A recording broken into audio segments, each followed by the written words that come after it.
Hi friends, welcome back to my channel. ಇವತ್ತು ನಾನು ಬೆಳಗ್ಗೆಯಿಂದ ವ್ಲಾಗ್ನ ಶುರು ಮಾಡ್ತಿದ್ದೀನಿ. ಇವಾಗ ಎದ್ದು ಫ್ರೆಶ್ ಅಪ್ ಆಗಿ ಇವಾಗ ಅಡುಗೆ ಮನೆ ಕಡೆ ಹೊರಟಿದ್ದೀನಿ. ಇವಾಗ ಬ್ರೇಕ್ಫಾಸ್ಟ್ನ ಮಾಡಬೇಕು. ಬ್ರೇಕ್ಫಾಸ್ಟ್ ಬಂದುಬಿಟ್ಟು ನೈಟೇನೆ ಅಕ್ಕಿ ನೆನೆ ಹಾಕಿದ್ದೆ, ಅದಕ್ಕೇ ಸ್ವಲ್ಪ ರೊಟ್ಟಿ ಮಾಡಿಬಿಡೋಣ ಅಂತ ಹೇಳಿ ರೊಟ್ಟಿ ಮಾಡಿಬಿಟ್ಟು ಕ್ಯಾಪ್ಸಿಕಮ್ ಇದ್ದಾವೆ, ಹಾಗಾಗಿ ಕ್ಯಾಪ್ಸಿಕಮ್ ಗ್ರೇವಿ ಮಾಡೋಣ ಅಂದ್ಬಿಟ್ಟು ಮಾಡ್ತಾಯಿದ್ದೀನಿ. ಕ್ಯಾಪ್ಸಿಕಮ್ ಗ್ರೇವಿನ ಯಾವ ರೀತಿ ಸಿಂಪಲಾಗಿ ಮಾಡೋದು ಅಂತ ತೋರಿಸ್ಕೊಡ್ತೀನಿ. ಇವಾಗ ಆಲ್ಮೋಸ್ಟ್ ಎಲ್ಲರ ಮನೆಯಲ್ಲೂ ಬೆಳಗ್ಗೆ ಡೈಲಿ ಒನ್ ಟೈಮ್ ಆದರೂ ಚಪಾತಿ ತಿನ್ನೋರು ಇರ್ತಾರೆ. ಇವಾಗ ಎಲ್ಲ ಡಯಟ್ ಅಂತ ಹೇಳ್ಬಿಟ್ಟು ಚಪಾತಿನ ತಿಂತಾರೆ. ಚಪಾತಿಗೆ ಗ್ರೇವಿ ಮಾಡ್ಕೊಳ್ಳೋದೇ ತಲೆನೋವು. ಚಪಾತಿನೂ ಬಿಡು, ಹಿಟ್ಟನ್ನ ಕಲಿಸ್ಬಿಟ್ಟು ಲಟ್ಟಿಸ್ಬಿಟ್ರೆ ಚಪಾತಿ ಕತೆ ಮುಗೀತು. ಆದರೆ ಅದಕ್ಕೆ ಗ್ರೇವಿನೋ ಇಲ್ಲ ಪಲ್ಯನೋ ಇಲ್ಲ ಕರಿನೋ ಏನಾದರೂ ಒಂದು ಮಾಡಬೇಕಲ್ಲ, ಅದೇ ದೊಡ್ಡ ತಲೆನೋವು. ಚಪಾತಿ ಮಾಡೋದು ಟೆನ್ಷನ್ಗಿಂತ ಆ ಕರಿಗಳು ಮಾಡೋದೇ ಟೆನ್ಷನ್ ಜಾಸ್ತಿ, ಪಲ್ಯಗಳು ಸೈಡ್ ಡಿಶ್ ಮಾಡೋದೇ ಟೆನ್ಷನ್ ಜಾಸ್ತಿ. ಹಾಗಾಗಿ ಇವತ್ತು ನಾನು ಕ್ಯಾಪ್ಸಿಕಮ್ ಗ್ರೇವಿನ ಮಾಡ್ತಾಯಿದ್ದೀನಿ. ಒಂದು ರೆಸಿಪಿನ ಶೇರ್ ಮಾಡ್ತೀವಿ. ಒಂದು ಸಲ ಟ್ರೈ ಮಾಡಿ, ನಿಮಗೆ ಗೊತ್ತಾಗುತ್ತೆ ಎಷ್ಟು ಟೇಸ್ಟಿಯಾಗಿರುತ್ತೆ ಅಂತ. ಹಾಗೆ ವ್ಲಾಗ್ನ ಕಂಟಿನ್ಯೂ ಮಾಡ್ತೀನಿ ಬನ್ನಿ. ಬೆಳಗ್ಗೆ ಎದ್ದಿದ ತಕ್ಷಣ ನನ್ನ ರೊಟೀನ್ ಗೊತ್ತೇ ಇರುತ್ತೆ. ಫಸ್ಟು ನಾನು ಮಾಲ್ಟ್ನ ಮಾಡ್ಕೊಂಬಿಡ್ತೀನಿ. ಮಾಲ್ಟ್ ಮಾಡಿಕೊಂಡು ಒಂದು ಸೈಡ್ ಹಾಲು ಏನಾದರೂ ಇತ್ತು ಅಂದರೆ ಹಾಲು ಕಾಯಿಸ್ಕೊತೀನಿ. ಇವತ್ತು ಅಕ್ಕಿ ನೆನೆ ಹಾಕಿದ್ನಲ್ಲ, ಹಾಗಾಗಿ ಅಕ್ಕಿನ ನೈಟೇ ನೆನೆ ಹಾಕಿದ್ದೆ. ಅದನ್ನು ತೊಗೊಂಡು ರುಬ್ಕೊಂಬಿಟ್ಟು ಇವಾಗ ಇಟ್ಟಿದ್ದೀನಿ. ಒಂದು 10 ಮಿನಿಟ್ಸ್ ಬಿಡಬೇಕು. ಇವಾಗ ನಾನು ಕ್ಯಾಪ್ಸಿಕಮ್ ಕರಿನ ಮಾಡ್ಕೊತಿದ್ದೀನಿ. ಇವಾಗ ನಾನು ಕುಕ್ಕರಲ್ಲೇ ಮಾಡ್ತಿದ್ದೀನಿ. ನೀವು ಬೇಕಂದರೆ ಬಾಣಲೆಯಲ್ಲೂ ಸಹ ಮಾಡ್ಕೊಬೋದು. ಟೈಮ್ ಇರಲಿಲ್ಲ ಅಂತ ಹೇಳ್ಬಿಟ್ಟು ನಾನು ಈ ರೀತಿ ಮಾಡ್ಕೊತಿದ್ದೀನಿ. ಫಸ್ಟು ಕುಕ್ಕರ್ಗೆ ಒಂದು ಸ್ವಲ್ಪ ಎಣ್ಣೆನ ಹಾಕ್ಕೊಂಡು 1-2 ಸೋಂಪು ಕಾಳು, ಸುಮ್ಮನೆ ಫ್ಲೇವರಿಗೋಸ್ಕರ ಅಷ್ಟೇ, ಸ್ವಲ್ಪ ಸಾಸಿವೆ, ಹಾಗೆ ಈರುಳ್ಳಿ, ಕರಿಬೇವು, ಹಸಿಮೆಣ್ಸಿನ್ಕಾಯಿನ ಹಾಕ್ಕೊಂಡು ಚೆನ್ನಾಗಿ ಫ್ರೈ ಮಾಡ್ಕೋಬೇಕು. ಹಸಿಮೆಣ್ಸಿನ್ಕಾಯಿ ಬೇಡ ಅಂದರೆ ಸ್ಕಿಪ್ಪು ಸಹ ಮಾಡ್ಬೋದು. ಹಸಿಮೆಣ್ಸಿನ್ಕಾಯಿ ಖಾರಕ್ಕೆ ಅಂತ ಹೇಳ್ಬಿಟ್ಟು ನಾನು ಸುಮ್ಮನೆ 1-2 ಹಾಕಿದ್ದೀನಿ ಅಷ್ಟೇ. ಇವಾಗ ಈರುಳ್ಳಿ ಸ್ವಲ್ಪ ಟ್ರಾನ್ಸ್ಪರೆಂಟ್ ಇದಾದಮೇಲೆ ಇವಾಗ ನಾನು ಕ್ಯಾಪ್ಸಿಕಮ್ನ ಹಾಕ್ಕೊತಿದ್ದೀನಿ. 2 ದಪ್ಪ ಸೈಜಿಂದು ಕ್ಯಾಪ್ಸಿಕಮ್ನ ಕ್ಯೂಬ್ಸ್ ಆಗಿ ಕಟ್ ಮಾಡ್ಕೊಂಡಿದ್ದೀನಿ. ಸ್ವಲ್ಪ ದಪ್ಪದಾಗೆ ಕಟ್ ಮಾಡ್ಕೊತಿದ್ದೀನಿ. ಅದನ್ನು ಹಾಕ್ಕೊಂಡು ಎಣ್ಣೆಯಲ್ಲಿ 1 ನಿಮಿಷ ಚೆನ್ನಾಗಿ ಹುರ್ಕೋಬೇಕು. ಇವಾಗ ನಾನು ಅದಕ್ಕೆ 1 ಸ್ಪೂನ್ ಆಗೋಷ್ಟು ಚಿಲ್ಲಿ ಪೌಡರ್, ಒಂದು ಅರ್ಧ ಸ್ಪೂನ್ ಆಗೋಷ್ಟು ಧನಿಯಾ ಪೌಡರ್, 1/4 ಟೀ ಸ್ಪೂನ್ ಆಗೋಷ್ಟು ಗರಂ ಮಸಾಲ ಮತ್ತು 1/4 ಟೀ ಸ್ಪೂನ್ ಆಗೋಷ್ಟು ಅರಶಿನ, ಇಷ್ಟನ್ನು ಹಾಕ್ಕೊಂಡು ಚೆನ್ನಾಗಿ ಮಿಕ್ಸ್ ಮಾಡ್ಕೊತಿದ್ದೀನಿ. ಇಲ್ಲಿ ಖಾರ ಎಲ್ಲ ನಿಮ್ಮ ಅನುಗುಣವಾಗಿ ಹಾಕ್ಕೊಳ್ಳಿ. ಇವಾಗ ನಾವು ಖಾರ ಜಾಸ್ತಿ ತಿಂತೀವಿ, ಹಾಗಾಗಿ ನಾನು 1 ಸ್ಪೂನ್ ಹಾಕ್ಕೊಂಡಿದ್ದೀನಿ. ನೀವು ಖಾರ ಕಡಿಮೆ ತಿಂತು ಅಂದರೆ ಚಿಲ್ಲಿ ಪೌಡರ್ನ ಸ್ವಲ್ಪ ಕಡಿಮೆ ಹಾಕ್ಕೊಳ್ಳಿ. ಮಸಾಲ ಪೌಡರ್ಸ್ ಎಲ್ಲ ಹಾಕ್ಕೊಂಡು ಅದು ರಾ ಸ್ಮೆಲ್ ಹೋಗೋವರೆಗೂ 1 ನಿಮಿಷ ಚೆನ್ನಾಗಿ ಹುರ್ಕೋಬೇಕು. ಇವಾಗ 2 ಟೊಮೊಟೊನ ನಾನು ಪ್ಯೂರಿನ ಮಾಡ್ಕೊಂಡಿದ್ದೀನಿ, ಪೇಸ್ಟ್ನ ಮಾಡ್ಕೊಂಡು ಅದನ್ನು ಹಾಕ್ಕೊತಿದ್ದೀನಿ. ಯಾಕಂದರೆ ಗ್ರೇವಿ ಕನ್ಸಿಸ್ಟೆನ್ಸಿ ಬರಬೇಕಲ್ಲ, ಹಾಗಾಗಿ ನೀವು ಬೇಡ ಅಂದರೆ ಚಾಪ್ ಮಾಡಿನೂ ಸಹ ಕಟ್ ಮಾಡಿನೂ ಸಹ ಹಾಕ್ಕೋಬೋದು, ಅದು ಟೇಸ್ಟ್ ಚೆನ್ನಾಗಿರುತ್ತೆ. ನನಗೆ ಗ್ರೇವಿ ಟೈಪ್ ಬೇಕಾಗಿರೋದ್ರಿಂದ ನಾನು ಪ್ಯೂರಿನ ಮಾಡ್ಕೊಂಡಿದ್ದೀನಿ. ಇವಾಗ ಇದಕ್ಕೇ ಒಂದು ಅರ್ಧ ಕಪ್ ಆಗೋಷ್ಟು ಮೊಸರನ್ನ ಹಾಕ್ಕೊಂಡು 1 ನಿಮಿಷ ಚೆನ್ನಾಗಿ ಹುರ್ಕೊತಿದ್ದೀನಿ. ನಾನಿಲ್ಲಿ ಆ್ಯಪಲ್ ಟೊಮೊಟೊನ ಯೂಸ್ ಮಾಡ್ತಿರೋದು, ಹಾಗಾಗಿ ಮೊಸರನ್ನ ಯೂಸ್ ಮಾಡ್ತಿದ್ದೀನಿ. ನೀವೇನಾದರೂ ನಾಟಿ ಟೊಮೊಟೊ ಯೂಸ್ ಮಾಡ್ತಿದ್ದೀರಾ ಅಂದರೆ ಮೊಸರು ಸ್ಕಿಪ್ ಮಾಡ್ಬೋದು. ಮೊಸರನ್ನ ಹಾಕ್ಕೊಂಡು ಚೆನ್ನಾಗಿ ಮಿಕ್ಸ್ ಮಾಡಿದ್ದಾದಮೇಲೆ ಲಾಸ್ಟಿಗೆ ರುಚಿಗೆ ತಕ್ಕಷ್ಟು ಉಪ್ಪು, ಹಾಗೆ ಸ್ವಲ್ಪ ಕಸ್ತೂರಿ ಮೇಥಿ, ಇಷ್ಟನ್ನು ಹಾಕ್ಬಿಟ್ಟು ಚೆನ್ನಾಗಿ ಮಿಕ್ಸ್ ಮಾಡಬೇಕು. ಚೆನ್ನಾಗಿ ಮಿಕ್ಸ್ ಮಾಡಿದ್ದಾದಮೇಲೆ ಲಾಸ್ಟಿಗೆ ಕೊತ್ತಂಬರಿ ಸೊಪ್ಪು ಹಾಕ್ಬಿಟ್ಟು 1 ವಿಷಲ್ ಬರ್ಸ್ಕೊತೀನಿ ನಾನು ಕುಕ್ಕರಲ್ಲಿ. ಈಸಿಯಾಗಿ ಆಗಿಬಿಡುತ್ತೆ. ಇವಾಗ ಪಾತ್ರೆಯಲ್ಲಾದರೆ ಒಂದು 10 ಮಿನಿಟ್ಸ್ ಆದ್ರೂ ಬೇಯಿಸಬೇಕು.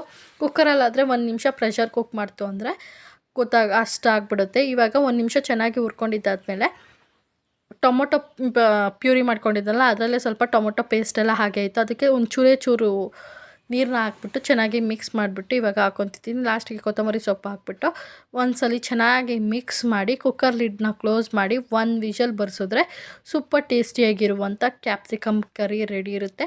ಇದು ಚಪಾತಿ, ದೋಸೆ, ರೊಟ್ಟಿಗೆಲ್ಲ ಸೂಪರ್ ಕಾಂಬಿನೇಷನ್ ಅಂತಲೇ ಹೇಳ್ತೀನಿ. ಇವಾಗ ಈ ಸೈಡು ರೊಟ್ಟಿ ಹಾಕ್ಕೊತಿದ್ದೀನಿ. ಅಂದರೆ ಇದು ಅಕ್ಕಿ ನೆನೆಸಿಟ್ಕೊಂಡಿರೋ ಅಂಥ ರೊಟ್ಟಿ. ನಮ್ಮ ಸೈಡೆಲ್ಲ ಬಳ್ಳಿಯೋ ರೊಟ್ಟಿ, ಬಟ್ ನಾನು ಅಕ್ಕಿ ಹಿಟ್ಟು ಖಾಲಿ ಆಗಿಬಿಟ್ಟಿತ್ತು, ನೋಡ್ಕೊಂಡಿರಲಿಲ್ಲ, ಹಾಗಾಗಿ ಈ ರೀತಿ ಮಾಡಿಕೊಂಡೆ. ನೋಡಿ ಇವಾಗ 1 ವಿಷಲ್ ಆಗಿದೆ. ಗ್ರೇವಿ ಅಂತೂ ಸಕ್ಕತ್ತಾಗಿ ಬಂದಿತ್ತು. ಇವಾಗ ಬ್ರೇಕ್ಫಾಸ್ಟ್ ಎಲ್ಲ ಮಾಡಿದ್ದಾಯಿತು, ಹಾಗೆ ಹಸ್ಬೆಂಡ್ ಬಾಕ್ಸು ಸಹ ಕಟ್ಟಿದ್ದಾಯಿತು. ಇದು ಅಕ್ಕಿ ರುಬ್ಬಿಟ್ಟು ಮಾಡಿರೋದ್ರಿಂದ ಮಧ್ಯಾಹ್ನ ಆರಾಮ್ಸೆ ತಿನ್ಬೋದು. ಬಳ್ಳಿಯೋ ರೊಟ್ಟಿ ಥರ ಅಲ್ಲ, ಕ್ಯಾಪ್ಸಿಕಮ್ ಗ್ರೇವಿ ಮಾಡಿದೆ. ರೊಟ್ಟಿಗೆ ಚಪಾತಿಗೆಲ್ಲ ಚೆನ್ನಾಗಿರುತ್ತೆ, ಹಾಗಾಗಿ ರೊಟ್ಟಿಗೆ ಅಂದ್ಬಿಟ್ಟು ಸಿಂಪಲಾಗಿ ಕ್ಯಾಪ್ಸಿಕಮ್ ಗ್ರೇವಿನ ಗ್ರೇವಿ ಏನಾದರೂ ಇರ್ಬೋದು ಮಾಡಿದ್ದೆ. ಇವಾಗ ಅವ್ರದ್ದು ನನ್ನ ಮಗಂದು ಬ್ರೇಕ್ಫಾಸ್ಟ್ ಆಗಿ ಸ್ಕೂಲಿಗೆ ಬಿಟ್ಟು ಬರೋಕ್ಕೆ ಹೋಗಿದ್ದಾರೆ. ಇನ್ನು ನನ್ನ ಹಸ್ಬೆಂಡ್ ಬ್ರೇಕ್ಫಾಸ್ಟ್ ಆಗಿಲ್ಲ, ಅವ್ರಿಗೆ ಮಾಡಿಕೊಡ್ಬೇಕು. ಬಿಸಿ ರೊಟ್ಟಿ ಹಾಕ್ಕೊಡೋಣ ಅಂತ. ಇವಾಗ ವೆದರ್ ಬೇರೆ ಮಳೆ ಬರ್ತಿದೆ ಆಲ್ರೆಡಿ, ಅಂದರೆ ಜಿಡಿ ಥರ ವೆದರ್ ಒಂಥರ ವಿಚಿತ್ರ ಆಗಿಬಿಟ್ಟಿದೆ ಅಂತಲೇ ಹೇಳ್ಬೋದು. ಒಂದು ಸ್ವಲ್ಪ ಬಿಸಿಲು, ಒಂದು ಸ್ವಲ್ಪ ಮಳೆ, ಒಂದು ಸ್ವಲ್ಪ ಮೋಡ ಕೌದಿರೋ ವಾತಾವರಣ, ಇದೇ ಥರನೇ ಆಗ್ಬಿಟ್ಟಿದೆ. ಇವಾಗ ನಾನು ನನ್ನ ಮಾಲ್ಟ್ನ ಕುಡಿಬೇಕು. ಇವಾಗೆಲ್ಲ ಕೆಲಸ ಮುಗೀತು, ಅಂದರೆ ಕೆಲಸ ಮುಗ್ದಿಲ್ಲ, ಬೆಳಗಿನ ಬ್ರೇಕ್ಫಾಸ್ಟ್ ಕೆಲಸ ಮುಗೀತು. ಇನ್ನು ನೈಟ್ ಕಿಚನ್ ಕ್ಲೀನ್ ಮಾಡೋದ್ರಿಂದ ಬೆಳಗ್ಗೆ ಎದ್ದಿದ ತಕ್ಷಣ ಫಸ್ಟು ಬ್ರೇಕ್ಫಾಸ್ಟ್ನ ರೆಡಿ ಮಾಡಿಬಿಡ್ತೀನಿ. ಇನ್ನು ಮಿಕ್ಕಿದ್ದೆಲ್ಲ ಆಮೇಲೆ ರೆಡಿ ಮಾಡ್ಕೊತೀನಿ. ಇವಾಗ ಬ್ರೇಕ್ಫಾಸ್ಟ್ ಮುಗೀತು ಅಂದರೆ ನನಗೊಂದು 50% ಕೆಲಸ ಮುಗ್ದಂಗೆ ಲೆಕ್ಕ. ಅಂದರೆ ಅಡುಗೆ ಮನೆ ಕೆಲಸ ಮುಗೀತು. ಇನ್ನು ಮಧ್ಯಾಹ್ನಕ್ಕೆ ನಾನು ನೋಡ್ಕೊತೀನಿ, ಆದರೆ ಮಾಡ್ಕೊತೀನಿ, ಇಲ್ಲ ಬೆಳಗ್ಗೆದು ಏನಾದರೂ ಮಾಡಿದ್ದಿತ್ತು ಅಂದರೆ ಅದೇ ತಿನ್ಕೊತೀನಿ. ಜಾಸ್ತಿ ಎಲ್ಲ ನಾನು ಒಬ್ಳಿಗೆ ಏನು ಮಾಡ್ಕೊಳಕ್ಕೆ ಹೋಗಲ್ಲ. ಮಗನೂ ಬಾಕ್ಸ್ ತೊಗೊಂಡೋಗೋದ್ರಿಂದ ಅದೇ ಆಗಿಬಿಡುತ್ತೆ. ಡೈಲಿ ಬೆಳಗ್ಗೆ ಆಯಿತು ಅಂದರೆ ಏನು ತಿಂಡಿ ಮಾಡೋದು, ತಿರ್ಗಾ ಸಂಜೆ ಆಯಿತು ಇಲ್ಲ ಮಧ್ಯಾಹ್ನ ಆಯಿತು ಅಂದರೆ ಏನು ಅಡುಗೆ ಮಾಡೋದು, ಇದೇ ತಲೆನೋವು. ಇನ್ನು ತಿರ್ಗಾ ಇವತ್ತು ಮಧ್ಯಾಹ್ನದ ಏನಾದರೂ ಅಡುಗೆ ಮಾಡ್ತಂದ್ರೆ ತಿರ್ಗಾ ಇವಾಗಲಿಂದನೇ ಟೆನ್ಷನ್ ಸ್ಟಾರ್ಟ್ ಆಗ್ಬಿಡುತ್ತೆ. ನಾಳೆ ಬೆಳಗ್ಗೆಗೆ ಏನು ಮಾಡೋದು ಬ್ರೇಕ್ಫಾಸ್ಟು ಅನ್ನೋ ಥರ ಎಲ್ಲರ ಮನೆಯಲ್ಲೂ ಇದೇ ಕತೆ ಅನಿಸುತ್ತೆ. ಇವಾಗ ಫಸ್ಟು ಮಾಲ್ಟ್ನ ಕೊಟ್ಬಿಡ್ತೀನಿ, ಆಮೇಲೆ ಬ್ಲಾಗ್ನೂ ಸಹ ಕಂಟಿನ್ಯೂ ಮಾಡ್ತೀವಿ ಬನ್ನಿ. ಮತ್ತು ನಾನು ವಿಡಿಯೋನ ನೆಕ್ಸ್ಟ್ ಡೇ ಮಾರ್ನಿಂಗಿಂದ ಕಂಟಿನ್ಯೂ ಮಾಡ್ತಾಯಿದ್ದೀನಿ. ಮಾರ್ನಿಂಗ್ ಅಂದರೆ ಬೆಳಿಗ್ಗೆನೇ ಅಲ್ಲ. ಇವಾಗ ಬ್ರೇಕ್ಫಾಸ್ಟ್ ಮಾಡಿದ್ದೀನಿ. ಇನ್ನು ನಾನು ತಿಂದಿಲ್ಲ. ನನ್ನ ಮಗ ಸ್ಕೂಲಿಗೆ ಹೋಗಿದ್ದಾಯಿತು, ಇನ್ನು ಹಸ್ಬೆಂಡ್ ಆಫೀಸ್ಗೆ ಹೋಗಿಲ್ಲ. ಮಗನ ಸ್ಕೂಲಿಗೆ ಬಿಟ್ಟು ಬರೋಕ್ಕೆ ಹೋಗಿದ್ದಾರೆ. ನೆನ್ನೆ ವ್ಲಾಗ್ನೇ ಕಂಟಿನ್ಯೂ ಮಾಡೋಕ್ಕಾಗಲಿಲ್ಲ. ಬ್ರೇಕ್ಫಾಸ್ಟ್ ಮಾಡಿದ್ದಾದಮೇಲೆ ನೆನ್ನೆ ಗುರುವಾರ ಬೇರೆ ಫುಲ್ ಮನೆಯೆಲ್ಲ ಕ್ಲೀನ್ ಮಾಡಿ ದೇವ್ರ ಮನೆಯೆಲ್ಲ ಕ್ಲೀನ್ ಮಾಡ್ಕೊಂಡು ಪೂಜೆ ಮಾಡೋಷ್ಟರಲ್ಲೇ ಸಂಜೆ ಆಗೋಯಿತು. ತಿರ್ಗಾ ಸ್ವಲ್ಪ ಸಾಕಾದ ಸುಸ್ತು ಅನಿಸ್ತು, ಹಾಗಾಗಿ ವ್ಲಾಗೇ ಮಾಡೋಕ್ಕೆ ಹೋಗಲಿಲ್ಲ. ಅದಕ್ಕೆ ಇವತ್ತು ಬೆಳಗ್ಗೆ ಕಂಟಿನ್ಯೂ ಮಾಡ್ತಾಯಿದ್ದೀನಿ. ಇವತ್ತು ಬೆಳಗ್ಗಿನ ಬ್ರೇಕ್ಫಾಸ್ಟ್ ಬಂದುಬಿಟ್ಟು ಬಿಸಿಬೇಳೆಭಾತ್ ಮಾಡಿದ್ದೀನಿ. ತುಂಬ ತಿಂಗಳುಗಳೇ ಆಗೋಗಿತ್ತು ಬಿಸಿಬೇಳೆಭಾತ್ ಮಾಡಿ. ಬಿಸಿ ಆದರೆ ತಿನ್ಕೊತಾರೆ. ಬಾಕ್ಸಿಗೆಲ್ಲ ಆದರೆ ನನ್ನ ಹಸ್ಬೆಂಡ್ ತೊಗೊಂಡೋಗಲ್ಲ, ನನ್ನ ಮಗ ತಿನ್ಕೊತಾನೆ. ಅದಕ್ಕೋಸ್ಕರ ಇವತ್ತು ಇಷ್ಟು ದಿನ ಮಾಡಿರಲಿಲ್ಲ. ಇವತ್ತು ಹಸ್ಬೆಂಡಿಗೆ ಏನೋ ಹೇಳಿ, ಇಲ್ಲ ಅಲ್ಲೇ ತಿನ್ಕೊಳ್ಳಿ, ಇಲ್ಲ ಬಾಕ್ಸ್ ತೊಗೊಂಡೋಗಿ ಅಂತ ಹೇಳಿದ್ದೀನಿ. ನೋಡಬೇಕು ಏನು ಮಾಡ್ತಾರೆ ಅಂತ. ಇವಾಗ ಬಿಸಿಬೇಳೆಭಾತ್ ಮಾಡಿದ್ದೀನಿ, ತೋರಿಸ್ತೀನಿ ಬನ್ನಿ. ಈಗ ನೋಡಿ ಬಿಸಿಬೇಳೆಭಾತನ್ನ ಮಾಡಿದ್ದೀನಿ. ಬಿಸಿಬೇಳೆಭಾತ್ ಅಂತೂ ತುಂಬ ಚೆನ್ನಾಗಿ ಬಂದಿತ್ತು. ಅಂದರೆ ತುಂಬ ದಿನ ಆಗೋಗಿತ್ತು ಮಾಡಿ, ಹಾಗಾಗಿ ತುಂಬ ಟೇಸ್ಟಿಯಾಗಿ ಬಂದಿತ್ತು. ದಿಢೀರ್ ಅಂತ ಮಾಡಿದೆ, ಸಕ್ಕತ್ತಾಗಿ ಬಂದಿತ್ತು. ಟೇಸ್ಟ್ ತಿನ್ಕೊಬೇಕು. ಬಿಸಿಬೇಳೆಭಾತೆಲ್ಲ ಬಿಸಿ ಮಾಡ್ಕೊಂಡು ತಿಂದ್ರೇ ಚೆನ್ನಾಗಿರುತ್ತೆ. ಈ ಸೈಡು ಮಾಲ್ಟು ಸಹ ಮಾಡಿಟ್ಟಿದ್ದೀನಿ, ತಣ್ಣಗಾಗಿದೆ, ಇವಾಗ ಕುಡಿಬೇಕು. ಇವತ್ತು ಮಾಲ್ಟ್ ಕುಡಿಯೋಕ್ಕಿಂತ ಮುಂಚೆನೇ ಬಿಸಿಬೇಳೆಭಾತ್ ತಿಂದ್ಬಿಡ್ತೀನಿ, ಯಾಕಂದರೆ ತುಂಬ ದಿನ ಆಗೋಗಿದೆ ಮಾಡಿ. ಅದಲ್ಲದೆ ಬಿಸಿಬೇಳೆಭಾತ್ ಬಿಸಿ ತಿಂದ್ರೇ ಚೆನ್ನಾಗಿರುತ್ತೆ ಟೇಸ್ಟು. ಅದಕ್ಕೋಸ್ಕರ ಇವಾಗ ಫಸ್ಟು ಬ್ರೇಕ್ಫಾಸ್ಟ್ನ ಮುಗಿಸ್ಕೊಂಡ್ಬಿಡ್ತೀನಿ. ಆಮೇಲೆ ಇನ್ನು ಮಿಕ್ಕಿದ ಕೆಲಸಗಳು ಏನೂ ಮಾಡಿಲ್ಲ. ಇವಾಗ ಪಟ ಅಂತ ಮಾಡಬೇಕು. ನೆನ್ನೆ ದೇವ್ರ ಮನೆ ಕ್ಲೀನ್ ಮಾಡಿರೋದ್ರಿಂದ ಇವತ್ತು ಬರೀ ಹೂವು ಚೇಂಜ್ ಮಾಡೋದು. ಹೂವು ಚೇಂಜ್ ಮಾಡ್ಕೊಂಡು ಪೂಜೆ ಮಾಡ್ಕೊಂಡ್ರೆ ಆಯಿತು. ಇವತ್ತು ಆಷಾಢ ಶುಕ್ರವಾರ ಬೇರೆ. ಹೂವು ಚೇಂಜ್ ಮಾಡಿಕೊಂಡು ಪೂಜೆ ಮಾಡ್ಕೋಬೇಕು. ಮನೆ ಕೆಲಸ ಗುಡಿಸಿನೆಲ್ಲ ಒರೆಸಿ ದೇವ್ರ ಮನೆ ಹೂವು ಚೇಂಜ್ ಮಾಡಿಕೊಂಡು ಪೂಜೆ ಮಾಡ್ಕೊಬೇಕು. ಇವತ್ತಿನ ಇಷ್ಟೊಂದು ಕೆಲಸಗಳಿದ್ದಾವೆ. ಹಾಗೆ ವ್ಲಾಗ್ನ ಕಂಟಿನ್ಯೂ ಮಾಡ್ತೀನಿ ಬನ್ನಿ. ಮತ್ತು ನನಗೆ ಬೆಳಗ್ಗೆಯಿಂದ ವ್ಲಾಗ್ನ ಮಾಡೋಕ್ಕೆ ಆಗಲಿಲ್ಲ, ಯಾಕಂದರೆ ಮನೆ ಕೆಲಸ ಎಲ್ಲ ಮುಗಿಸಿ ಸ್ವಲ್ಪ ಹುಷಾರು ಬೇರೆ ಇರಲಿಲ್ಲ ನನಗೆ. ಹಾಗಾಗಿ ಇವಾಗ ಸಂಜೆ ಫ್ರೆಶ್ ಅಪ್ ಎಲ್ಲ ಆಗಿ ಇವಾಗ ದೇವ್ರ ಪೂಜೆನ ಮಾಡ್ತಿದ್ದೀನಿ. ಮನೆ ಕೆಲಸ ಎಲ್ಲ ಮುಗಿಸ್ಬಿಟ್ಟು ಇವಾಗ ಫ್ರೆಶ್ ಅಪ್ ಆಗಿ ದೇವ್ರ ಪೂಜೆನ ಮಾಡ್ತಿದ್ದೀನಿ. ಶುಕ್ರವಾರ ಬೇರೆ ಅಲ್ವಾ. ಬೆಳಗ್ಗೆನೇ ಹಸ್ಬೆಂಡು ಬೆಳಗ್ಗೆ ಪೂಜೆ ಮಾಡೋಗಿದ್ರು, ಇನ್ನು ಸಂಜೆ ಪೂಜೆನ ನಾನು ಮಾಡ್ತಾಯಿದ್ದೀನಿ. ಇವಾಗ ಪೂಜೆ ಮಾಡಬೇಕಾದ್ರೆ ಹಾಗೆ ನನ್ನ ಮಗನೂ ಸಹ ಕೈ ಇಟ್ಕೊಂಡು ಹಾಗೆ ಪೂಜೆ ಮಾಡ್ತಿದ್ದ.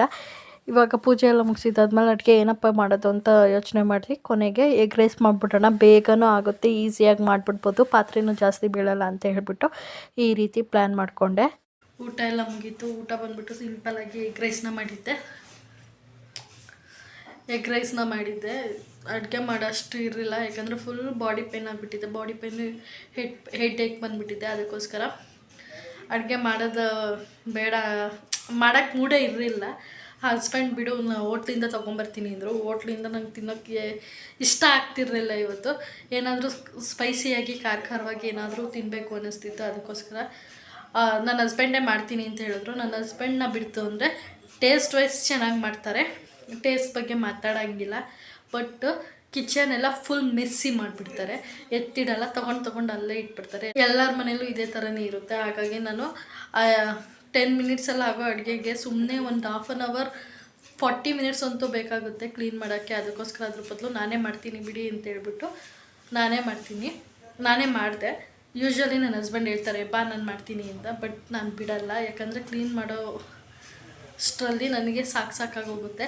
ಒಂದು 10 ಮಿನಿಟ್ಸ್ ಇಲ್ಲ 20 ಮಿನಿಟ್ಸ್ ಅಂದ್ಕೊಳ್ಳಿ, 20 ಇಲ್ಲ 1/2 ಅವರೇ ಅಂದ್ಕೊಳ್ಳಿ. 1/2 ಅವರ್ ಅಡುಗೆ ಮಾಡೋಕ್ಕೋಸ್ಕರ 1 ಅವರ್ ಕ್ಲೀನಿಂಗಿಗೆ ಯಾರು ಇಷ್ಟಪಡ್ತಾರೆ ಕ್ಲೀನ್ ಮಾಡೋಕ್ಕೆ. ಅದಕ್ಕೋಸ್ಕರ ನಾನೇ ಸಿಂಪಲ್ಲಾಗಿ ಎಗ್ ರೈಸ್ನ ಮಾಡಿದೆ. ಎಗ್ ರೈಸ್ ಏನು ಸಿಂಪಲ್ಲು, ಬೇಗ ಮಾಡಿಬಿಡ್ಬೋದು ಅಂತ ಹೇಳ್ಬಿಟ್ಟು ಹಾಗೆ ಎಗ್ ರೈಸ್ ತಿಂದ್ವಿ. ಇವತ್ತಿನ ವಿಡಿಯೋನ ನಾನು ಇಲ್ಲಿಗೆ ಎಂಡ್ ಮಾಡ್ತಿದ್ದೀನಿ. ಈ ವಿಡಿಯೋ ಏನಾದರೂ ಇಷ್ಟ ಆದರೆ ಲೈಕ್ ಮಾಡಿ. ಇನ್ನೂ ಯಾರೆಲ್ಲ ನನ್ನ ಚಾನಲ್ನ ಸಬ್ಸ್ಕ್ರೈಬ್ ಮಾಡಿಲ್ವೋ ಪ್ಲೀಸ್ ಸಬ್ಸ್ಕ್ರೈಬ್ ಮಾಡಿ. ಹಾಗೆ ಪಕ್ಕದಲ್ಲಿ ಕಾಣಿಸುವ ಬೆಲ್ ಐಕಾನ್ನ ಕ್ಲಿಕ್ ಮಾಡಿ. ಆವಾಗ ನಾನು ಯಾವಾಗಲೇ ವೀಡಿಯೋಸ್ ಅಪ್ಲೋಡ್ ಮಾಡಿದ್ರು ನಿಮಗೆ ನೋಟಿಫಿಕೇಶನ್ ಸಿಗುತ್ತೆ. ಪ್ಲೀಸ್ ಸಬ್ಸ್ಕ್ರೈಬ್ ಮಾಡಿ. Thank you for watching. ಮತ್ತೊಂದು ವೀಡಿಯೋ ಜೊತೆಗೆ ಸಿಗ್ತೀನಿ. ಅಲ್ಲಿವರೆಗೂ ಟೇಕ್ ಕೇರ್. ಬಾಯ್.